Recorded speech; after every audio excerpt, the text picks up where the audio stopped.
Here are 3 things to start feeding your racehorse, or any performance horse for that matter.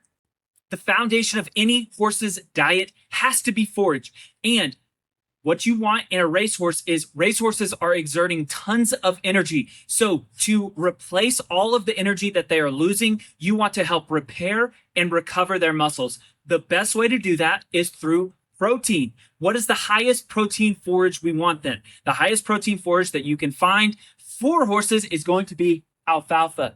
Some of the best racehorse trainers in the world feed straight alfalfa, and some of them feed straight free choice alfalfa.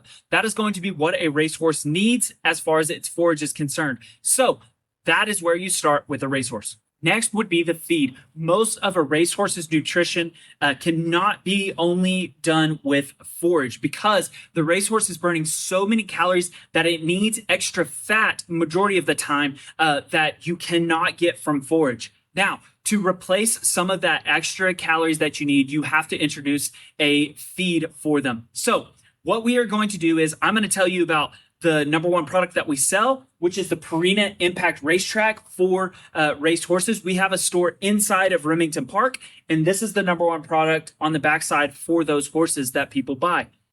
I don't think that that's necessarily the best product, though.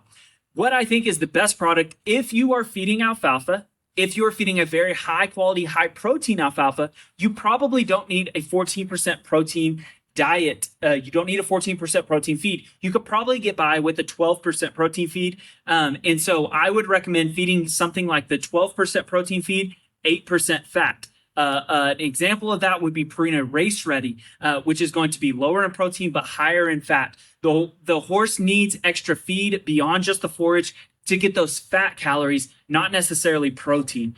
So don't sleep. If you are a racehorse person, do not sleep on feeding pellets. The high starch and sugar that comes from a textured feed, a lot of people think it's molasses. That's not where all the starch and sugar is coming from. It's coming from oats and corn that are in there.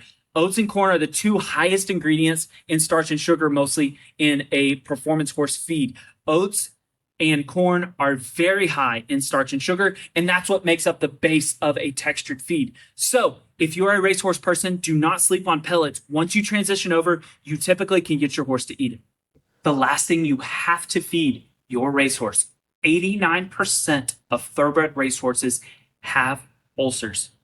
That means 9 out of 10 horses in your barn are going to be struggling with gastric ulcers. So to prevent that, you are going to have to do a calcium-based supplement, such as Purina's Outlast would be a perfect addition to your horse's feed. And just assume that every horse in your barn has ulcers. There are other things on the market, such as the Finish Line U7 and Bluebonnet Stride has some ulcer products. Nutrena has a ulcer product. So there are tons of different ulcer preventative products on the market, but that would be the 3rd thing that you have to do if you are feeding a racehorse.